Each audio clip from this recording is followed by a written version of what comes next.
Segundo Samuel. Shemuel Bet. Capítulo 1. Depois da morte de Shaul, quando David tinha voltado após derrotar os amalequitas, David ficou em Ziclag por 2 dias. No terceiro dia, veio um homem do acampamento de Shaul, com as roupas rasgadas e com terra na cabeça. Quando ele se aproximou de David, prostrou-se, lançando-se por terra. David perguntou: De onde você vem? Ele respondeu: Escapei do acampamento de Shaul. David lhe perguntou: O que aconteceu? Conte-me, por favor. Ele disse: Os soldados fugiram da batalha, e muitos foram feridos e morreram. Até mesmo Shaul e seu filho Ionatais morreram. David perguntou ao homem que lhe trouxe a notícia: Como é que você sabe que Shaul e seu filho Ionatais morreram? O homem respondeu a respeito de Shaul, conhecido como Saul, e Ionatais, conhecido por Jonatas. Eu estava por acaso no Monte Gilboa, e vi Shaul se apoiando na sua lança, e os carros de guerra e os cavaleiros estavam se aproximando dele. Quando ele se virou e me viu, ele me chamou. Eu disse: Aqui estou. Ele me perguntou: Quem é você? Eu respondi: Sou Amalequita. Então ele disse: Venha aqui e mate-me, pois estou agonizando, mas ainda estou vivo. De modo que fui até ele e o matei, porque eu sabia que ele não conseguiria sobreviver depois de ter sido gravemente ferido. Então peguei a coroa da cabeça dele e o bracelete do seu braço e os trouxe aqui ao meu amo. Em vista disso, David pegou as suas roupas e as rasgou, e todos os homens que estavam com ele fizeram o mesmo. Eles lamentaram, choraram e jejuaram até o anoitecer, por Shaul, conhecido por Saul, por seu filho Ionatais, conhecido por Jonatas, pelo povo de Iau e pela casa de Shaul, porque haviam caído pela espada. David perguntou ao homem que lhe trouxe a notícia: De onde você é?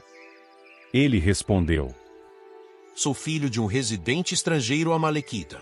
David lhe disse: Por que é que você não temeu levantar a mão para matar o ungido de Iau?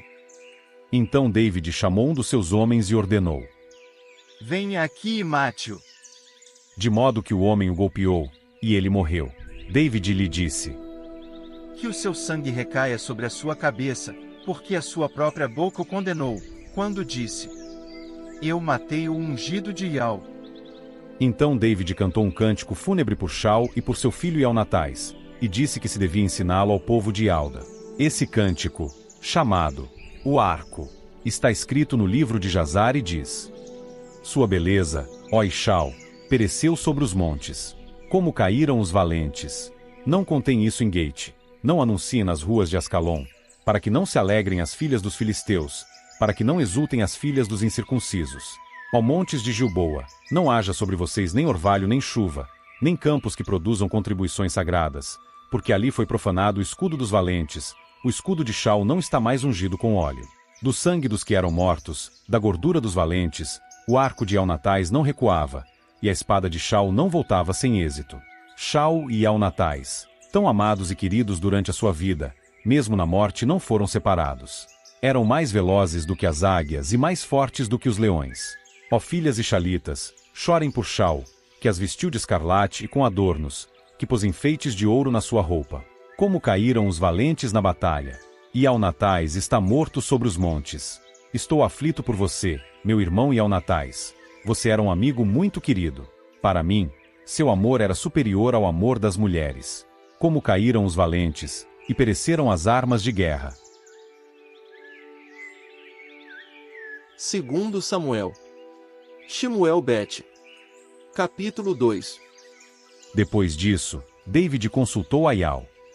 Devo ir para uma das cidades de Alda? Iau respondeu: Vá. David perguntou: Para onde devo ir? E o Todo-Poderoso respondeu: Para Hebrom. Então David foi para lá junto com suas 2 esposas, Ainoã, de Jezeel, e Abigail, viúva de Nabal, o carmelita. David levou também os seus homens, cada um com os da sua casa, e eles se estabeleceram nas cidades ao redor de Hebrom. Então os homens de Alda vieram e ali ungiram David rei sobre a casa de Alda.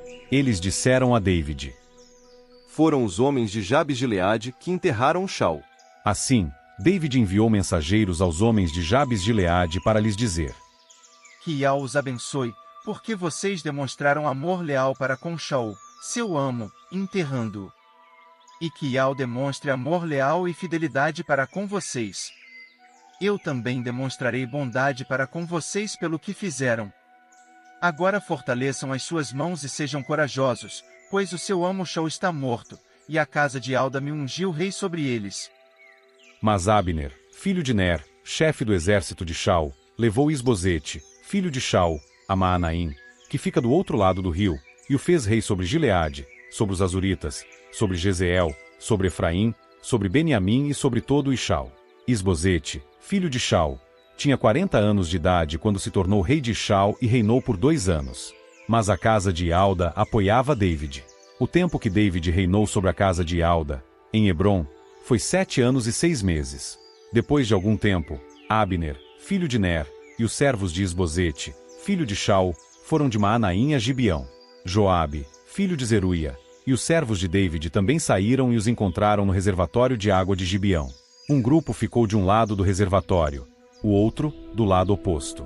Por fim, Abner disse a Joabe: Que os homens se preparem e lutem diante de nós. Joabe respondeu: Que eles se preparem.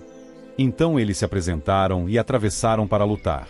Foram escolhidos 12 beniaminitas do grupo de Isbosete, filho de Shaul, e 12 servos de David.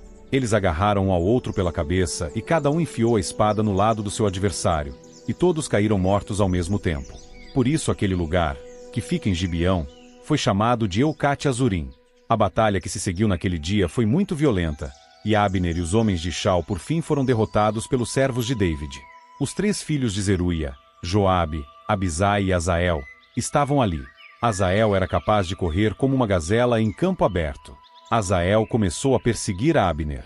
Ele corria atrás de Abner sem se desviar nem para a direita nem para a esquerda. Quando Abner olhou para trás, perguntou: É você, Azael? Ele respondeu: Sou eu.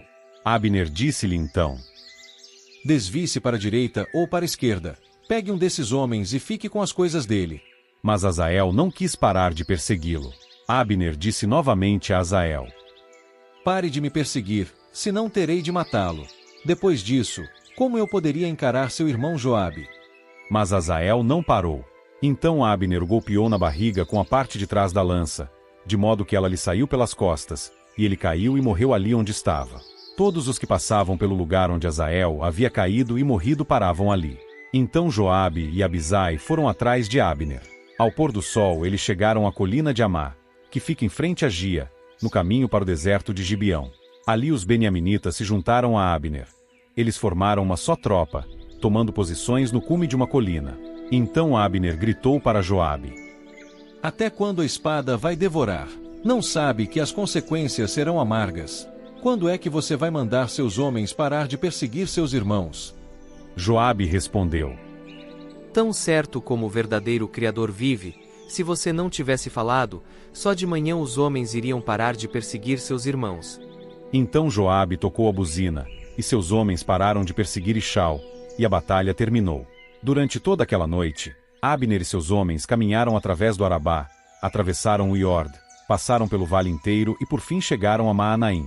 Depois que parou de perseguir Abner, Joabe reuniu todo o povo. Dos servos de David, faltavam 19, além de Azael. Mas os servos de David tinham derrotado os beniaminitas e os homens de Abner. 360 deles tinham morrido. Eles levaram Azael e o enterraram no túmulo do seu pai, em Belém. Depois Joabe e seus homens caminharam a noite inteira e chegaram a Hebrom ao amanhecer.